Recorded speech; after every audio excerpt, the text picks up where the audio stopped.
GM land की जो रसीद 2017 में रोकी गई थी उसकी रसीद पुनः काटी जाएगी। लेकिन मैं साथ ही साथ यह भी चाहता हूं, क्योंकि झारखंड में जितने भी उद्योग स्थापित हैं, चाहे वो रांची का एचईसी हो, दिल्ली का हिंडाल्को हो, सरकार का उत्तर माननीय मुख्यमंत्री, यदि 20-25 वर्षों के बाद उन उद्योगों की जमीन खाली पड़ी है, माननीय मुख्यमंत्री को वापस कराई जाए, मैं आपसे ये मांग करता हूँ। धन्यवाद। अध्यक्ष महोदय, राज्यपाल महोदय ने अपने अभिभाषण में शहीदों का जिक्र किया, शहीदों के विचारों को आत्मसात करने का जिक्र किया, लेकिन मैं कहना चाहता हूं कि शहीदों के उन्हें माला चढ़ाना, उनके विचारों को आत्मसात करने से कहीं ज्यादा जरूरी है शहीदों को सम्मान देना।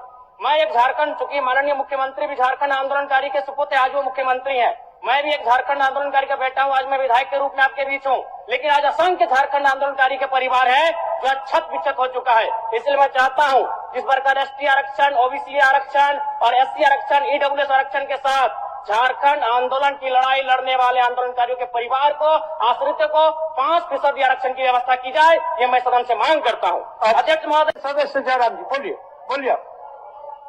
बोलिए आप बोलिए। धन्यवाद अध्यक्ष महोदय। मैं माननीय राज्यपाल महामहिम के अभिभाषण की सराहना करने के साथ साथ अभिभाषण के विपक्ष में कुछ बातें रखना चाहता हूं। माननीय राज्यपाल के अभिभाषण क्रम संख्या 6 में केंद्र सरकार से 1,36,000 करोड़ वापस लाने की बात कही है और सही भी है, और हर एक राज्य को उसका बाकी पैसा मिलना चाहिए, उनका हक मिलना चाहिए। लेकिन अध्यक्ष महोदय, मैं आपके माध्यम से सरकार से पूछना चाहता हूं कि राज्य के सभी बैंकों ने मिलकर 2019 से 2024 तक 5,55,018 करोड़ रुपए दूसरे राज्यों को भुगतान करने का कार्य किया है। बैंक में जो पैसा डिपॉजिट होता है वो दूसरे स्टेट को जाता है, और अगर अभी देखा जाए तो झारखंड का सीडी रेशियो मात्र 36% है, जबकि आप तुलनात्मक अध्ययन करें तो आंध्र प्रदेश का सीडी रेशियो 110 के आसपास होता है, तमिलनाडु का सीडी रेशियो 115 के आसपास होता है। और सबसे महत्वपूर्ण बात कि बैंकर समिति के अध्यक्ष माननीय मुख्यमंत्री होते हैं। अगर इस पैसे को हम लोग बचा के अपने राज्य में ले आते हैं तो लोन के माध्यम से यहाँ के युवा, यहाँ के महिलाओं को अगर निर्गत कराते हैं तो बहुत बड़ी समस्याओं का निदान होगा। इसलिए मैं चाहता हूं कि सत्ता का ध्यान इस ओर आकृष्ट हो। मैं आगे, अध्यक्ष महोदय, राज्यपाल महोदय ने अपने अभिभाषण में शहीदों का जिक्र किया, शहीदों के विचारों को आत्मसात करने का जिक्र किया, लेकिन मैं कहना चाहता हूं कि शहीदों के उन्हें माला चढ़ाना, उनके विचारों को आत्मसात करने से कहीं ज्यादा जरूरी है शहीदों को सम्मान देना।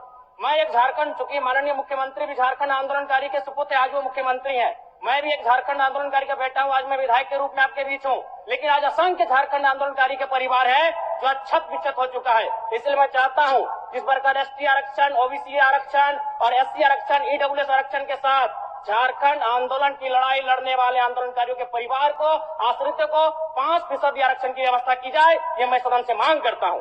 अध्यक्ष महोदय, थोड़ा सा और समय लूंगा। अब हो गया जयराम, जब सरकार का उत्तर होना है, अब सरकार फिर बाद में फिर सेकंड पारी में मौका मिलेगा। मान्यवर 30 सेकंड, मान्यवर 30 सेकंड। चलिए बोल लीजिए।